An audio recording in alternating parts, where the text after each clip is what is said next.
Morning, good afternoon, good evening mga kaibigan Pilipino, OFW, FLM family, saan man sulok ng mundo tayo naroroon, ay pagpalain tayo ng Diyos bawat isa at pagkalooban tayo din bawat isa ng mahabang buhay.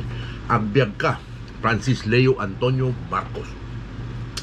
Good news mga kaibigan, dalawa sa mga kaso mga kaibigan na ipinukul nila kay Francis Leo Antonio Marcos ay natuldukan ng mga kaibigan. Hindi yung optometry mga kaibigan, talagang ano naman to, hindi naman to ipinukul lang mga kaibigan na basta. Talagang ito yung hinaharap ni Apo Francis Leo Antonio Marcos mga kaibigan talaga sa Baguio. Ito yung lehitimo niya na kinikilala niya na hinaharap niya nung mga panahon na nangyari ito sa kanya mga kaibigan. So sa tinarabaho ng maigi ni Attorney Johnny Carochi Vestido, so nagkaroon ng pag-uusap in both side at naayos na mga kaibigan. So case closed na mga kaibigan yung optometry. Tapos yung pangalawa naman mga kaibigan is sa branch 130 yata ng ng Makati Regional Trial Court mga kaibigan. Natatandaan nyo ba yung hinihingal ako Natandaan nyo ba yung yung sa BGMP mga kaibigan na nagpumilit pumasok yung nagpupumilit na ipa-receive yung kaso na ito mga kaibigan kay Apo Lakay natin mga kaibigan, natin langgihan ng Bureau of Jail Management and Penology Leadership mga kaibigan, di ba? For lack of complainant, lack of evidence, lack of anything, na-dismiss din yung mga kaso mga kaibigan. So this is a very good sign mga kaibigan, di ba? Tapos yung pinaka naman mga kaibigan, yung pangatlo na sinasabi mga kaibigan is tuloy na raw mga kaibigan yung optical mission ng yung poverty yung foundation mga kaibigan na pinamumunuan ni Apo Lakay natin mga kaibigan. Tuloy yung yung optical mission ay tuloy na sa sa February 25 and 26 mga kaibigan. So open na ulit mga kaibigan kung sino yung mga gusto magpahatid ng tulong, maaari nyo nang kontakin si Eliza D para malaman ninyo kung sinong tao yung pagpapadalahan ninyo ng inyong pledge kung ito ay kusa ng loob ninyo mga kaibigan. Tapos ano pa ba mga kaibigan yung pinaka-update? Yun lang yung pinaka-highlight nung yung live ni Sekyama kanina na good news mga kaibigan. So konting dasal pa tayo mga kaibigan at sa susunod mga kaibigan yung pinaka umiipit na lang sa ating pinaka-iidulong si Francis Leo Antonio Marcos ang naway magkaroon na ng linaw mga kaibigan sa pagtatanggol nila Attorney Vestido, nila Attorney Carmen at saka ni Attorney Abraham Espejo. Malalampasan din natin ito mga kaibigan sa lalong madaling panahon kasi umuusad naman tayo ng maayos mga kaibigan at alam naman natin na mapapagtagumpayan ito ni Francis Leo Antonio Marcos. Kakaiba kasi talaga mga kaibigan yung mga pangyayari ng kaibigan, di ba? Napaka good vibes mga kaibigan. So yun yung pinaka good news dun sa vlog ni Sekyama kanina. So meron ng dismissal order mga kaibigan dun sa dalawang kaso na yun. Tapos dito naman tayo mga kaibigan dun sa yung FLM Family Worldwide, pinagpala sa lahat ng pagkakataon, mabuhay. Dito may umagaw ng atensyon mga kaibigan dun sa sa mga nag-super chat mga kaibigan. Galing ng Japan 12,000 yen mga kaibigan. So isang lapad mahigit to mga kaibigan. Mga $110 siguro to. Hello Daddy FLM, kailan kita makikita? We miss you. Gamit ko credit card ni Mami. Love you Daddy FLM. Emmy Marcos. Di ba? So nakakagaan din ito mga kaibigan, nakakapagtaas ng moral mga kaibigan kasi naririnig natin na may naghahanap na sa kanya, meron na nakakamiss sa kanya.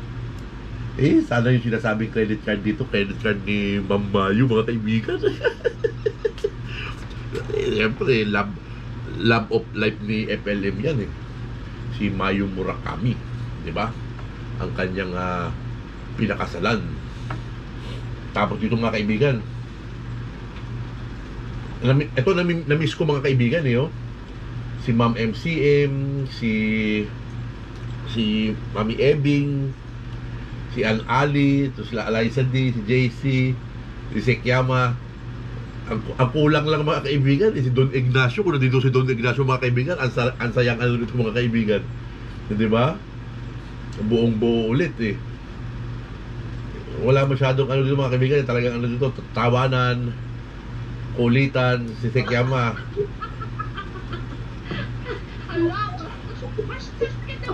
Ito yung mga ano mga kaibigan, abono talaga. Kasi yung usapan dito mga kaibigan, yung tatawanan nila mga kaibigan, tungkol sa ano, yung rosas, may tinik, mayroong tangkay, mayroong ganito, ganyan. Tapos umakyat si ano, si Papa Sario, mga kaibigan eh. Alam nyo naman si Madam MCM. Sabi naman ni Madam MCM, ay di pala si Papa Sario yun, si ano pala yun, si Sunny. May abono lang mga kaibigan. Hindi pa alam ni Kuya Sunny na siya na pala yung sinasabihan ng abono. Kaya ito na, dito na pala ayaw na si Kuya Sunny. Manati, pwede naman yung tapon. Kaya no, ito parang ano, expired na abono. Grabe ka naman, ate, pwede naman tuyong dahon, di ba? Abono talaga. Abono yan, may tao palang mukhang abono. Tapos, tigang na ako help. Sabi naman, tigang na ako help kanina. Ay yung bandang huli naman kaibigan eh. Inasar din niya si ano, si Sister Victoria. Ano daw eh, Mami Pacquiao. Kaasaran dito, puro asaran dito mga kaibigan eh. Ang dami rito asaran eh. Punta ka, iba na profile picture si ano, si Sheikh Sunny. So yun naman yung pinaka-highlight mga kaibigan. Wala naman masyadong highlight dito mga kaibigan. This is Jonabet, si Ma'am MCM, si Ma'am Ali, dito si Bunso, asaran kanina eh. Si Bunso naman, si ano naman, si Delikado Uno naman kanina, inasar din ni Ma'am MCM. Sabi ni Ma'am MCM eh, ano, kasi puro halaman, puro mga ano eh, bonsai naman ang tawag kay Delicate. Tawa ko na tawa kanina eh. Tapos kay Sister Victoria, Mami Pacquiao naman eh. Maganda tong live na to mga kaibigan. Ano to? Good vibes. Aso matagal na wala si Sekiyama eh. Talagang sila ano, sila Mami Ebing, si Ann Ali, sila JC, si Sis Victoria, si Junabet, sila yung mga ano, talagang nagpatuloy nung ano. Eh kasi kumakain si Sekiyama, napasarap doon sa chichirya yata. Hindi ko masyadong ano kasi team headset ako kanina mga kaibigan eh. Tapos itong huli na, nagbigay na ng closing prayer si ano, si God is my shield. Ngayon na, amen. So yun lang yung ano, yun yung pinaka ano mga kaibigan, yung pinaka highlight dun sa dalawang live mga kaibigan. Todo kay ano, hindi ko masyadong napanood yung kay ano eh, kay Luan Piñano tsaka dito kay Miss AC. Pero ganun pa rin mga kaibigan kasi nung pinipreview ko kanina ano, na tuloy na nga daw yung ano, optical mission sa 25 and 26. Tapos hindi ko alam, hindi ko talaga maintindihan mga kaibigan eh, kasi nahihiwagaan ako doon sa ano eh, yung March 15 mga kaibigan na ano eh, di ba? Yung original na usapan doon mga kaibigan, pagkatapos ng Alabang, di ba, napag-usapan kagad mga kaibigan yung ano, yung paghahandaan na natin yung greater humanitarian, di ba? Yung 1 milyon sako ng bigas eh.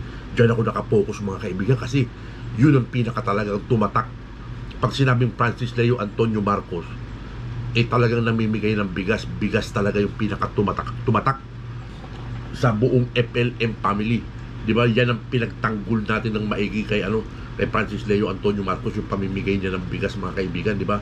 Kasi kung paratangan tayo ng kabila na supot-supot lang daw, kaya ganito ganyan, nagamit pa yung mainstream media mga kaibigan na hindi raw totoo yung pamimigay ng ano, ng sako-sakong bigas mga kaibigan, di ba?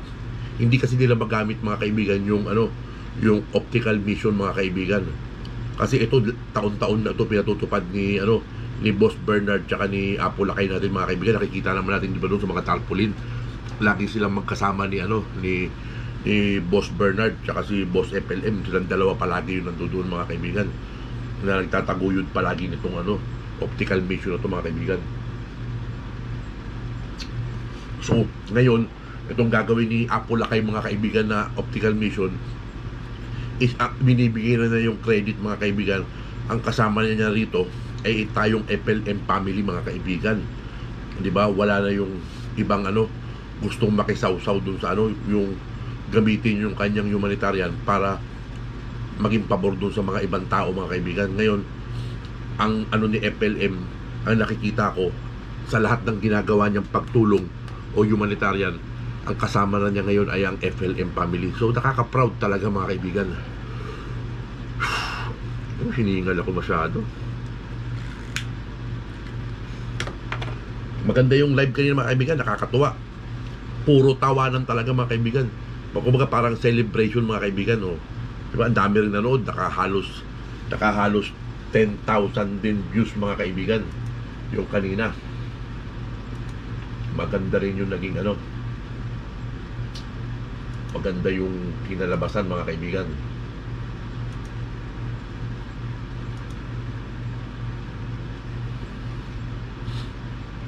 Good news, naka 7.7k lang mga kaibigan.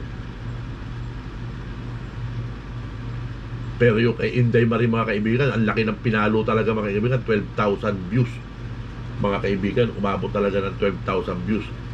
Yan yung nasasabi ko mga kaibigan na pagka talagang merong issue kasi ang buong FLM family mga kaibigan, yung mga silent supporter, yung mga supporter ng FLM, 90% dito mga kaibigan is gigil talaga dun sa mga paninira na ginagawa nila kay Francis Leo Antonio Marcos mula nung umpisa pa mga kaibigan. Kaya pag may mga ganyang issue na na nagkakaroon ng inang hindi maganda yung yung mga kalaban natin mga kaibigan, nakakaramdam tayo, nakakapagpataas ng moral natin dahil yung mga pinagagawa nila, lalo na to si Inday Camote mga kaibigan, di ba? Ang dami palang kaso talaga mga kaibigan, ang dami pang parating, di ba? Pero si boss natin halos patawarin at pinatawad pa nga siya Ang gusto pa nga niyang sabihin kay Sekyama, ganito, patawarin mo na, ganito, ganyan.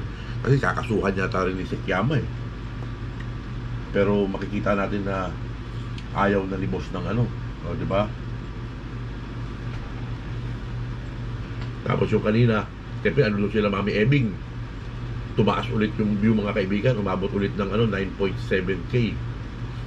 So kasi ako araw-araw mga kaibigan, halos lahat ng live mga kaibigan pinakikinggan ko sa trabaho ko mga kaibigan. Etong good news, yung nilalaman nitong good news, yun nga yung dalawang kaso sa Makati tsaka doon sa Baguio is dismissed na mga kaibigan, tapos na, wala nang usapin tungkol doon. Tapos yung optical mission tuloy na sa 25 and 26, di ba?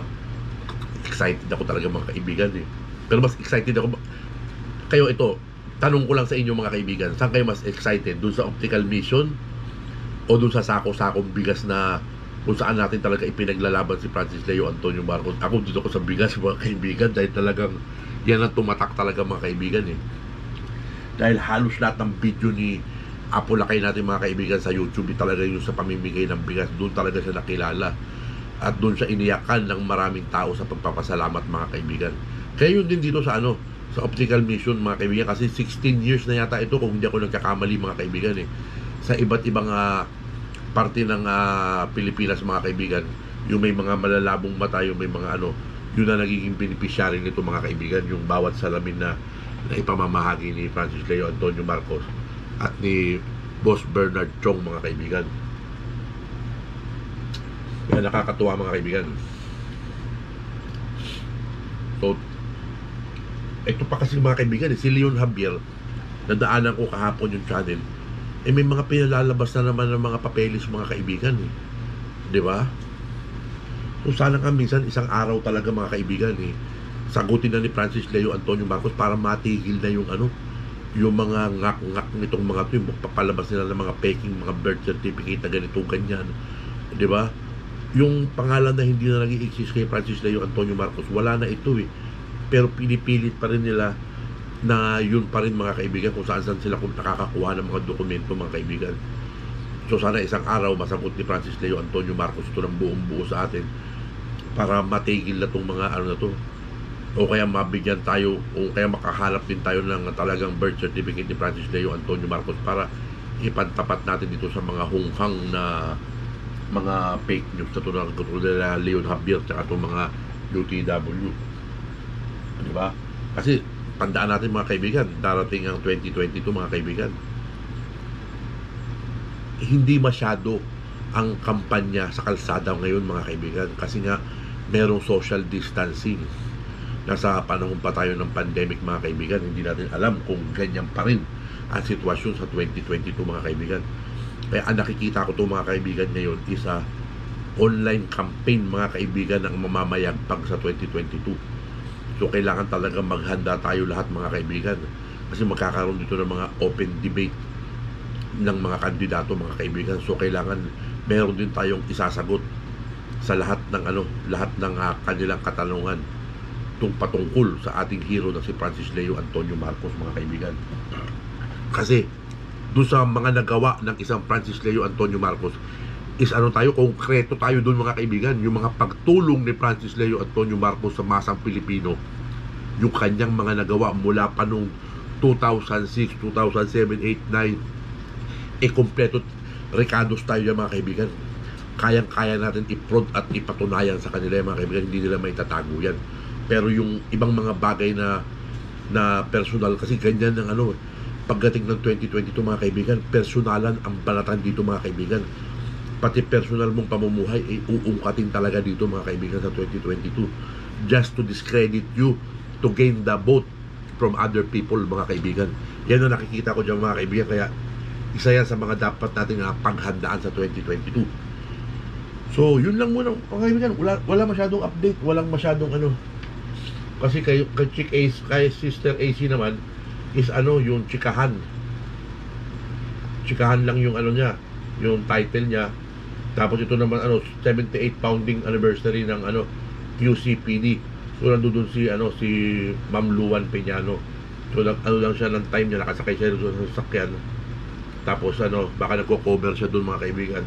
Tapos lang siya ng vlog niya mga kaibigan. Kasi commitment niya sa channel ni Apo Francis Leo Antonio Marcos. So, di ba? So, napakaganda ng mga nangyari mga kaibigan. Napaka good news. So, nakakataas ng moral mga kaibigan, di ba?